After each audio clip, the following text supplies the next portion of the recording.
Aujourd'hui, je vais vous parler à nouveau de l'Iran. Je dis à nouveau parce que c'est un pays que nous suivons régulièrement dans le dessous des cartes.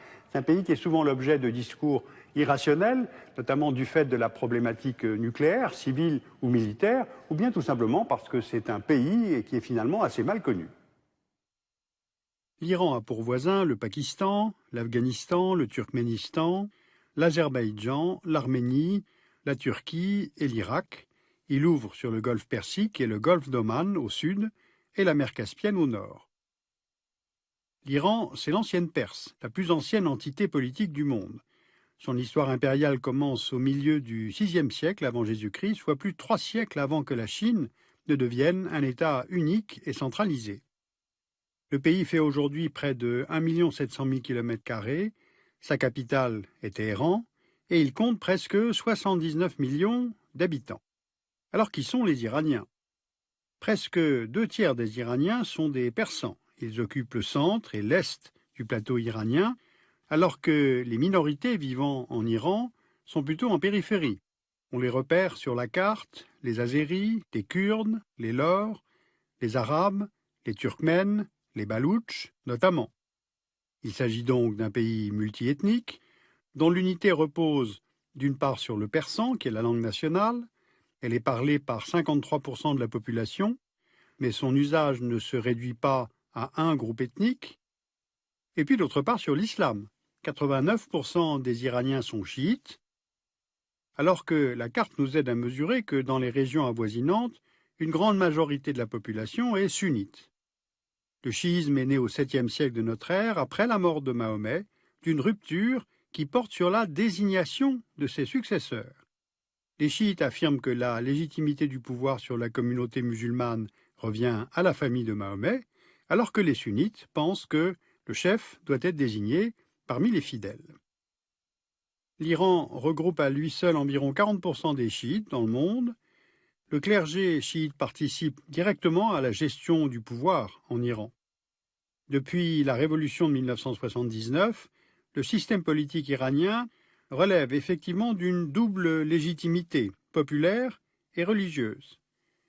Le guide suprême de la révolution islamique, Ali Khamenei, est le plus haut responsable politique et religieux du pays, et Mahmoud Ahmadinejad est quant à lui le président de la République islamique. Et depuis 1979, nationalisme iranien et islamisme se sont alliés contre les États-Unis. Mais en mars 2009, alors que les deux pays n'ont plus de relations diplomatiques depuis 1980, le président Obama s'adresse directement aux dirigeants iraniens et reconnaît ainsi le régime islamique comme un interlocuteur potentiel.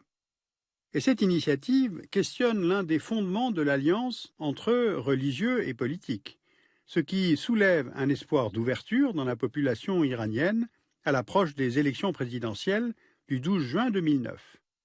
Mais la réélection d'Ahmadinejad avec plus de 62% des votes au premier tour met un coup d'arrêt à cette dynamique. L'élection entachée par des fraudes suscite la colère des Iraniens qui manifestent leur opposition dans les rues de Téhéran dès le 12 juin, puis dans le reste du pays.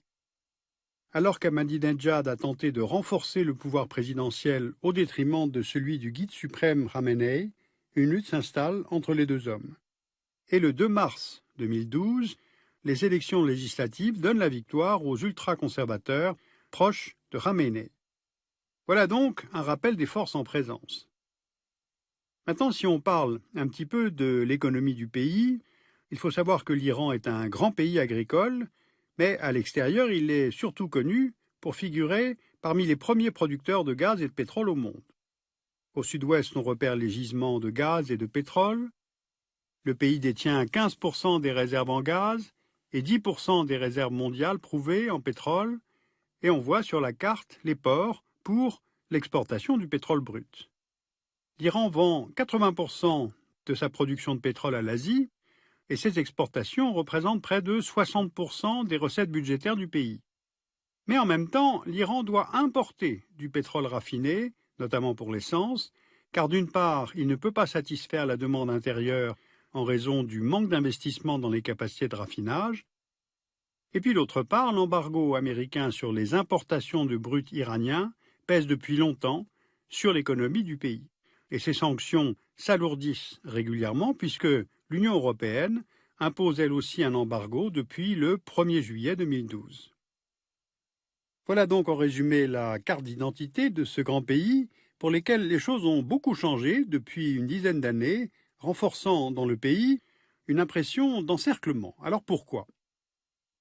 Eh bien parce qu'en Afghanistan, donc à l'est de l'Iran, les États-Unis et l'OTAN ont installé plusieurs bases pour lutter contre le terrorisme. En Irak, donc à l'ouest de l'Iran, avec l'intervention de 2003, les États-Unis disposent là aussi de facilités militaires qu'ils conservent après leur retrait de fin 2011.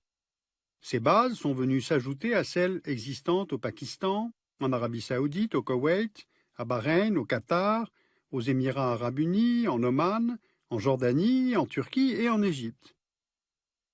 Et de plus, on ne le sait pas toujours, mais l'Iran a souvent été attaqué dans son histoire récente. En 1946, l'URSS envahit le nord du pays. En 1953, la CIA renverse le gouvernement iranien de Mossadegh. Fin 1979, les États-Unis conduisent un raid militaire pour tenter de récupérer leurs otages à Téhéran. En 1980, l'Irak attaque l'Iran, entraînant le pays dans une guerre qui fait 1 million de morts. Et enfin, en 2003, l'Irak a lui-même été attaqué par les États-Unis. D'où la logique iranienne, comment sanctuariser le territoire iranien. Alors on le sait, l'Iran est engagé depuis longtemps dans un programme nucléaire civil. Mais il y a une constante ambiguïté. Le programme est-il à des fins civiles pour produire de l'énergie, ou va-t-il servir à doter le pays d'un arsenal militaire nucléaire? Vous voyez ici l'ensemble des sites nucléaires iraniens. L'Iran a signé en 1970 le TNP, le traité de non-prolifération nucléaire, ce qui engage ce pays à ne pas développer de nucléaire militaire. Mais le doute a commencé à s'installer dans les années 2000. Du fait de l'usine d'enrichissement de Natanz, révélée par photosatellite et confirmée par les inspections de l'AIEA, l'uranium enrichi sert de combustible aux centrales nucléaires.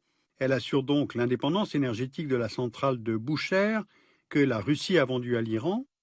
D'autre part, l'usine d'eau lourde d'Arak, à 150 km au sud de Téhéran, conduit les experts à se poser la question: pourquoi une usine de production d'eau lourde alors que l'usine de Bushehr n'en a pas besoin? Et puis en 2009 a été découvert près de Qom, à Fordo, un autre site d'enrichissement d'uranium, et il fournit la preuve de la poursuite d'un programme secret. Alors d'un côté, on peut comprendre la logique des stratèges iraniens, qui sont en droit de se dire: pourquoi serions-nous privés de ce moyen militaire alors que l'État d'Israël s'en est doté, mais aussi le Pakistan, l'Inde, la Chine, soit autant de voisins directs ou non de l'Iran. Mais de l'autre, si l'Iran devient elle aussi puissance militaire nucléaire, les États arabes voisins, sunnites, chercheront eux aussi à se doter d'armements nucléaires. Alors depuis plusieurs années, on le sait, l'option diplomatique et l'option embargo tentent d'empêcher l'Iran de poursuivre son programme. Or, en gagnant constamment du temps, le pays se rapproche en fait de la capacité technologique de fabriquer une bombe nucléaire.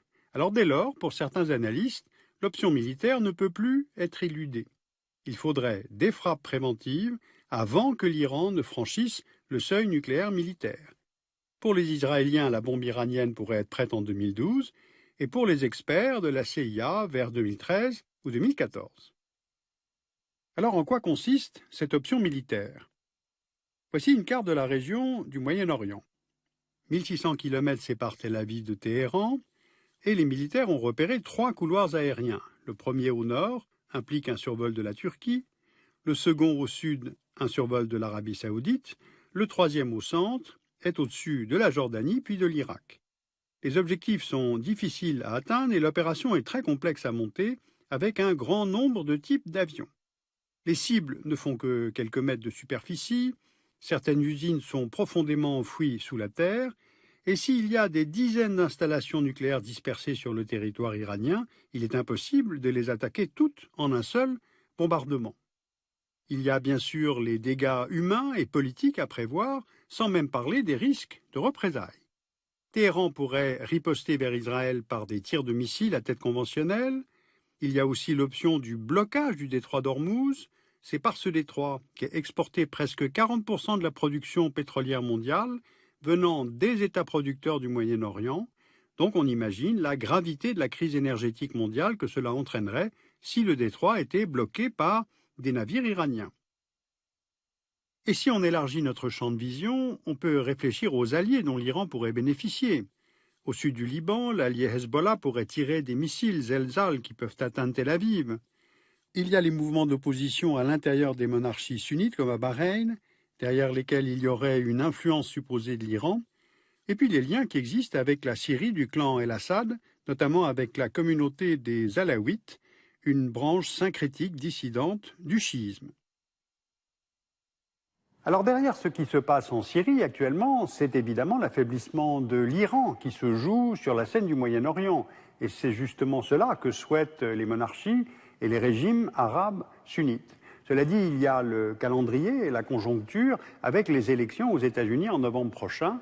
Et le président Obama souhaite éviter un bombardement de l'Iran par Israël, mais aussi le blocage du détroit d'Ormuz par l'Iran, qui entraînerait une grave crise militaire, mais aussi la montée des prix du baril de pétrole. Eh bien, l'Iran va essayer de profiter de ce calendrier pour franchir, sans risque militaire, le cap des 250 kilos d'uranium enrichi disponible pour le territoire. Eh bien, c'est tout cela qui va se dénouer en 2012. Et puis je vous signale que l'Institut du monde arabe, où nous sommes aujourd'hui, publie le numéro Kantara consacré à l'Iran chiite et les Arabes. Et puis je vous renvoie bien sûr au site du Dessous des cartes où vous trouverez d'autres références sur cette région du monde.